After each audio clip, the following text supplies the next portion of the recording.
Jezegu, onyo le yo bo onyo bo Jezegu mo inu le.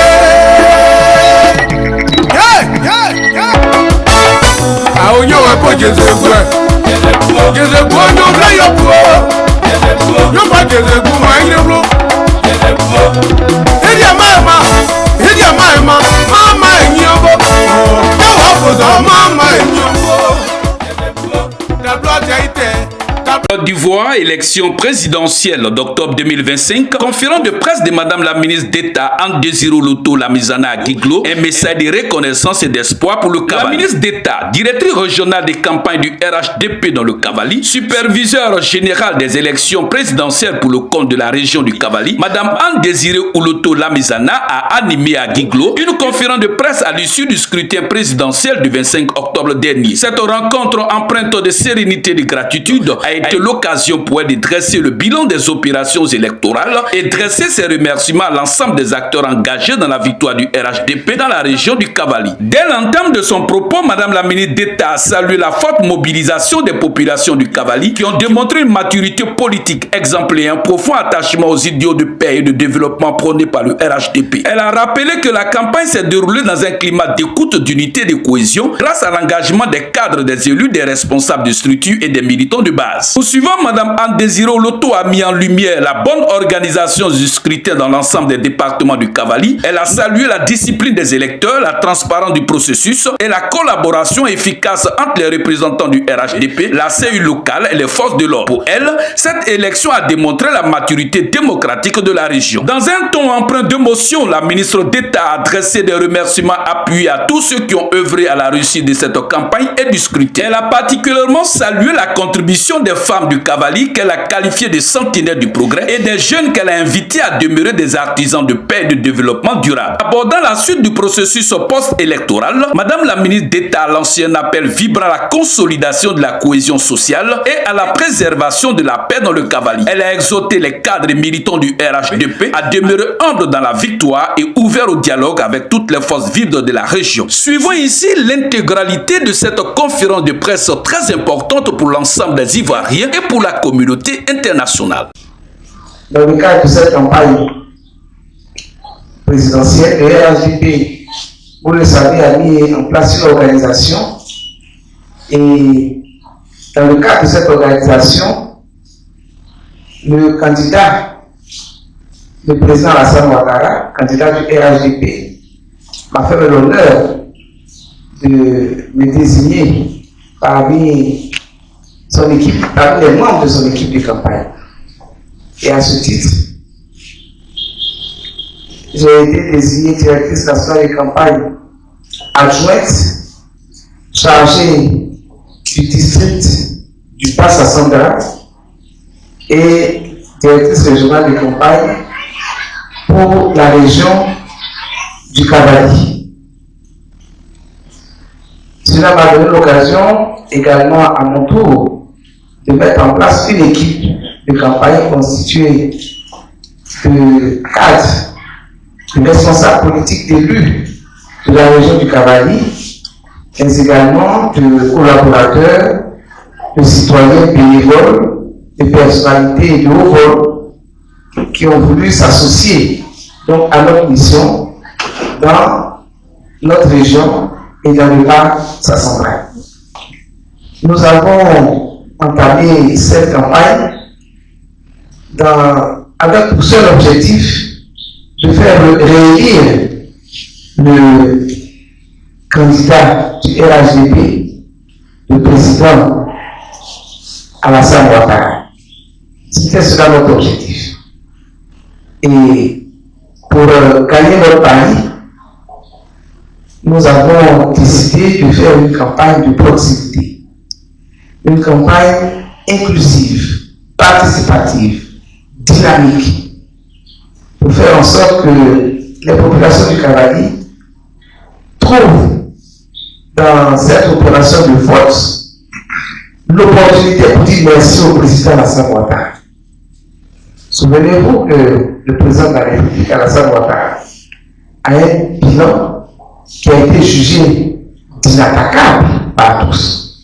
Un bilan qui fierté des citoyens et le bilan dans notre région a également fait la fierté des populations de Guiglo, de Taï, de Plonéquet et de Touloubleu. Chacune de ces populations s'est trouvée honorée, a été heureuse de bénéficier donc des grandes avancées offertes par le régime du RHDP et par le président Alassane Ouattara. Chacune, comme ils le disent d'ailleurs, chacune des populations a été quelque part bénéficiaire donc du bilan du président Alassane Ouattara. Et ces populations ont participé de manière active à cette campagne. Je voudrais particulièrement remercier les chefs de canton, chefs de tribu, chefs de village, les chefs de communauté, les guides religieux, chrétiens, musulmans et autres. Je voudrais également remercier les jeunes, les femmes, les fonctionnaires, les commerçants, les transporteurs, les agriculteurs, les organisations de la société civile. Tout le monde a participé à cette belle campagne. Nous avions un défi à relever dans cette région. Le défi de la paix. Le défi de la paix. Vous savez, autour de cette élection, beaucoup d'eau a coulé. Il y a eu toutes sortes de, comment on va dire ça, de prophéties. Et les populations du Cavalier, à un moment donné, étaient anxieuses, stressées, angoissées même. Que va-t-il advenir? Certains parlaient de match retour. Certains parlaient donc des possibilités d'organiser cette élection dans notre région. Il y a eu des campagnes trop c'est trop, des campagnes non au quatrième mandat. Tout cela, naturellement, avait pour seul objectif de perturber la quiétude des populations et partant de boycotter l'élection présidentielle du 25 octobre 2025. La mission que nous avions assignée aux populations, c'était de sensibiliser au maintien de la paix. C'était de sensibiliser à une élection apaisée, sans violence. Le risque était court et le défi grand. Le défi grand à relever. Je voulais également profiter de cette tribune pour remercier tous ceux qui, par le passé, avaient pris les armes dans cette région. Les ex-combattants qui aujourd'hui ont décidé de s'appeler ambassadeurs de la paix, avec qui nous avons eu des séances de travail à Guiglo, puis à Touloubleu, à Plonéquet également. Et nous les avons mis en mission de sensibilisation à une élection apaisée. Je voudrais également saluer l'Alliance Ouai, qui a également été approchée par nos soins. Nous les avons également mis en mission pour que cette élection soit apaisée. Chers amis, hier, on a voté. Effectivement, le président de la République l'avait annoncé qu'il prendrait les mesures, les dispositions pour que cette élection ait lieu et qu'elle soit apaisée, que les citoyens votent en toute quiétude. Et bien, je suis heureuse de constater, comme vous, que le vote a eu lieu également dans la région du Cavalier. Les électeurs ont voté à Guiglo, à Plonéquet, à Touloubleu et à Taï. C'est formidable tout simplement. Quelle leçon est-ce que je tire personnellement de cette élection-là? Pour moi, ces résultats, Cette victoire est une triple victoire. La victoire du candidat Alassane Ouattara dans la région du Cavalier est une triple victoire. La première victoire, c'est la préservation de la paix. Parce que nous étions attendus sur notre capacité à maintenir la région dans la paix. Donc, première victoire, la préservation de la paix. Il n'y a eu aucune bagarre entre les populations, aucun conflit. Les populations se sont simplement rendues aux urnes tranquillement le jour du vote et ont voté. Elles ont voté. Et même pendant la campagne, aucun incident signalé, pas de violence. Et j'ai particulièrement apprécié l'attitude des militants de base de certains partis de l'opposition qui ont accepté de se joindre à nous à l'occasion des rencontres organisées dans leur localité. Et certains d'ailleurs avaient même pris l'engagement d'accompagner de façon citoyenne le RHDP en participant au vote. Et les résultats connus montrent bien que le vote s'est fait au-delà des militants du RHDP.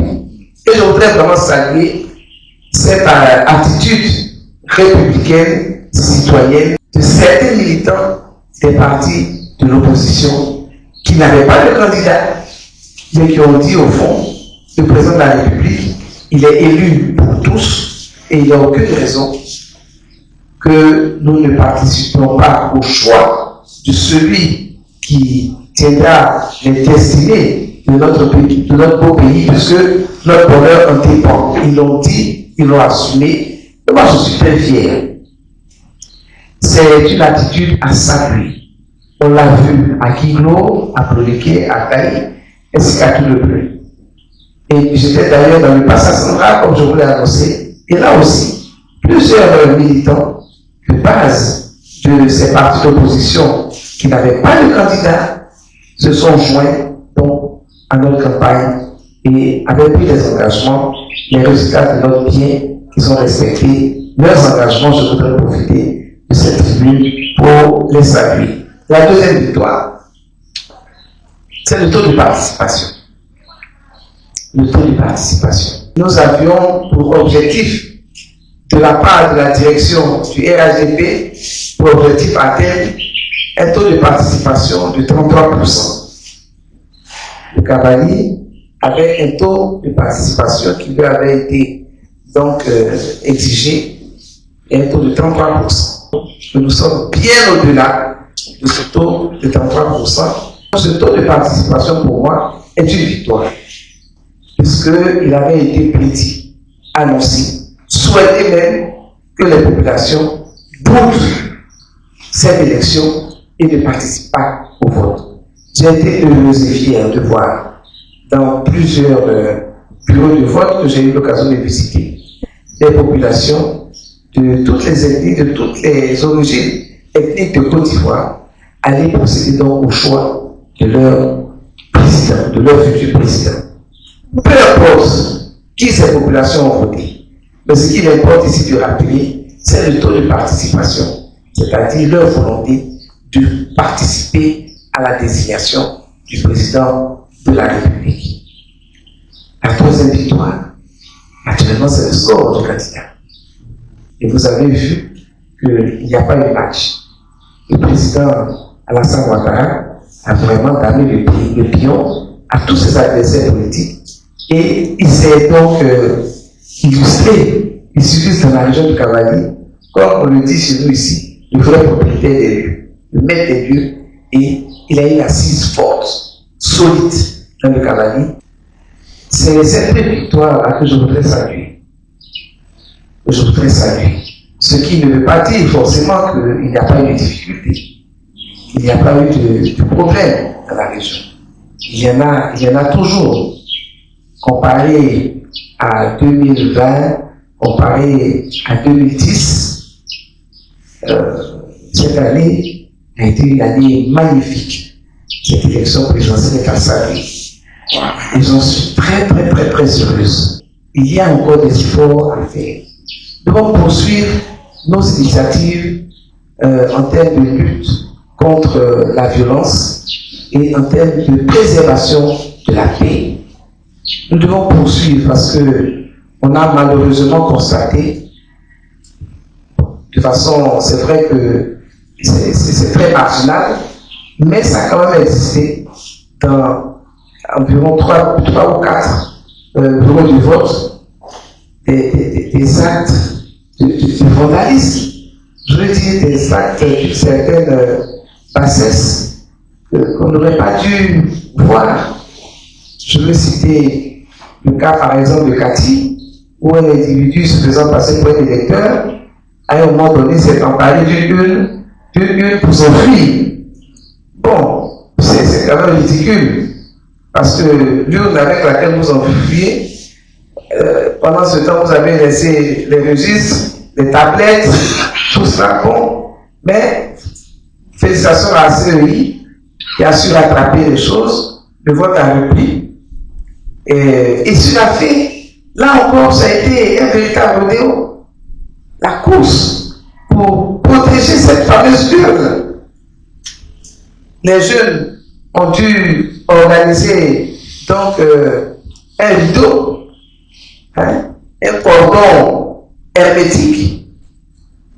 La gendarmerie et les forces de sécurité présentes également ont assuré la sécurité de ce bureau de vote, et c'est ainsi que le dépouillement a pu se faire et que tout le matériel le matériel électoral a pu être acheminé vers la commission électorale départementale. Nous voudrions encore saluer la CEI pour son professionnalisme. On a eu également un tel incident à Nédou, mais là, il n'avait pas réussi à s'emparer de l'urne. Il avait simplement créé donc un petit incident. Le vote avait été arrêté momentanément et il a repris. Grâce encore une fois au professionnalisme de la commission électorale indépendante. Je voudrais également déplorer des initiatives en vue d'empêcher les populations d'aller voter. Dans le département de Toulouse, à Corbeil-Posé, des barrages ont été donc érigés par des jeunes manipulés à partir de 4 heures du matin. Mais c'était mal connaître la détermination des forces de sécurité qui ont tout mis en œuvre pour que ces différents barrages de troncs d'arbres soient levés. Cela aussi grâce à l'équipe départementale du RHDP qui avait mobilisé des scieurs, puisqu'ils avaient déjà prédit qu'il n'y aurait pas de vote. Et donc, les scieurs ont été mobilisés, et ces scieurs, donc tout de suite, ont été donc acheminés vers ce lieu où des troncs d'arbres avaient été donc mis sur la route. Et finalement, les barrages ont été levés. Les jeunes qui ont jeté des pierres, n'est-ce pas, sur les différentes autorités, et même sur le sous-préfet qui tentait de les raisonner, finalement, ils ont pu s'enfuir. Les forces de sécurité ont joué leur rôle. Et dans ce bureau de vote de ce village, le vote a démarré autour de 11 heures. Et les populations ont été heureuses de voir que le bureau de vote a été ouvert et elles sont allées simplement voter en toute sécurité grâce à la présence de nos forces de défense et de sécurité, grâce à la gendarmerie nationale que je voudrais saluer. Voyez-vous, il y a eu quelques tentatives, comme je l'ai dit, d'empêcher les gens d'aller voter, d'intimidation. Les populations qui quittent leur campement pour aller voter, donc ils sont pris à partie par des groupes de jeunes et Et ce qui était préoccupant, ce qui est préoccupant, c'est la tranche d'âge de ces jeunes. On m'a révélé souvent que c'est des jeunes dont l'âge variait entre 12 et 18 ans. Donc des enfants. Des enfants. C'est tout simplement regrettable. Et donc, c'est la raison pour laquelle je pense que nous devons poursuivre nos efforts en matière de métier de la paix, en matière de culture de la paix. En ma qualité de président de région, cela me donne des idées pour accélérer donc cette éducation à la culture de la paix dans notre région. Je voudrais également indiquer que vous verrez que les 3 ou 4 localités où il y a eu de fortes tentatives d'empêchement du vote ou des actes de violence sur le personnel de la commission électorale indépendante, ce sont malheureusement des villages de certains cadres des partis politiques qui avaient décrété le boycott de ce scrutin. Et donc, ce ne sont pas des initiatives populaires, ce sont des initiatives isolées, marginalisées même malheureusement, de personnes qui en voulaient vraiment à ce scrutin, ce qui est actuellement regrettable. Cadre, en tant que cadre de la région, en tant qu'aîné de ces jeunes de 12 à 18 ans, il nous appartient de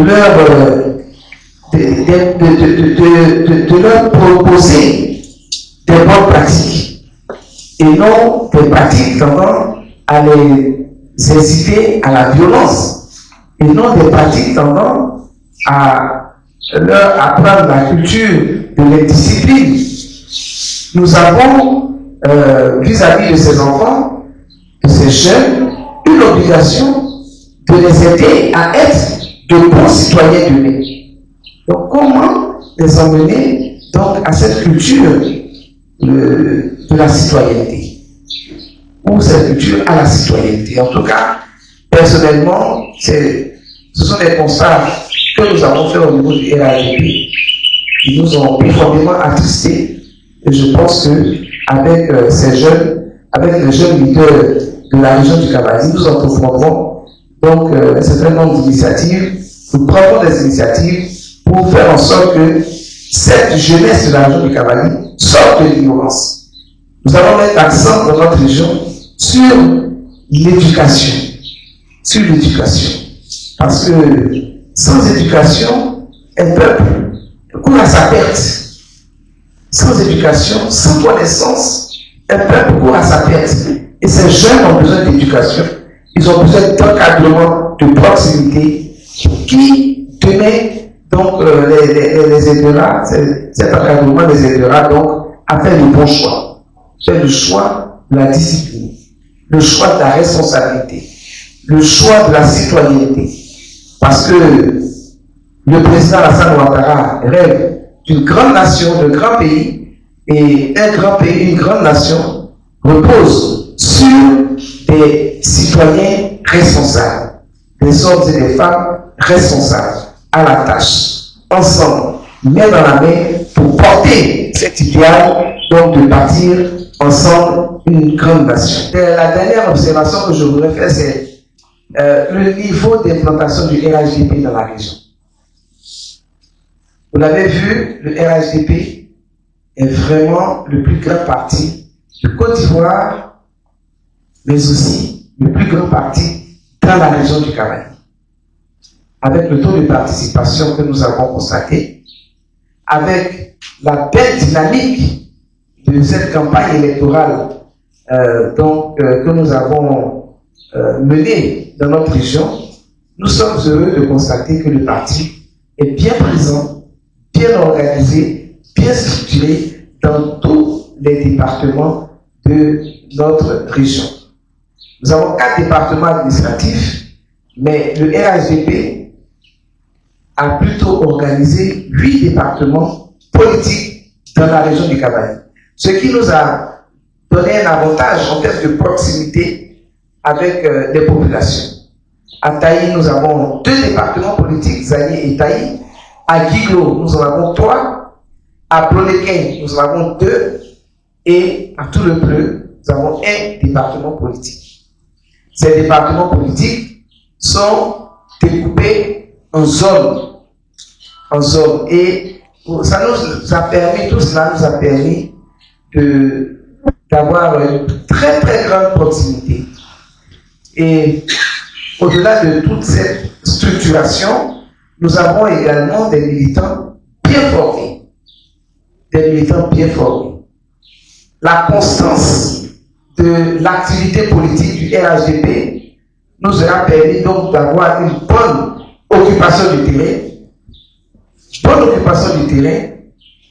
bonne relation humaine avec tout le corps social et bonne prise en main des préoccupations des populations dans la région à travers l'action du gouvernement, l'action du conseil régional, mais également l'action de nos élus, des sénateurs de la région, des 2 maires que nous avons, Guiglo et Taï, mais également des cadres du RHDP, de ces 4 départements administratifs qui chaque jour sont à l'écoute des populations, chaque jour répondent à leurs préoccupations en relayant au gouvernement et au conseil régional les attentes de nos populations.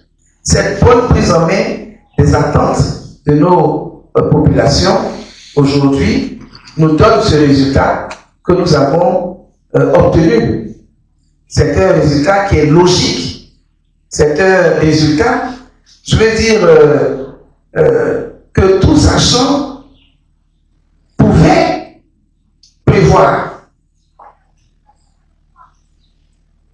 Cela nous dit également que lorsque vous voulez prétendre à un poste national, notamment un poste de président de la République, il faut avoir une bonne implantation nationale. Et moi, je suis heureuse de voir que aucun des 4 autres candidats retenus pour cette élection n'a, dans la région du Cavalier, une telle présence, une telle organisation, une telle dynamique en termes de ressources humaines. La région de RHDP est vraiment le plus grand parti de la région du Cavalier. Le RHDP a des élus dans la région du Cavalier, non des moindres. Bon, donc, en termes de développement local, nous avons un positionnement stratégique qui nous permet donc d'être dans la proximité de nos populations. Et donc, en conclusion, j'ai envie de dire, c'est sans surprise que le RHDP s'en sort au nez. C'est sans surprise. Bon bilan de notre candidat président sortant.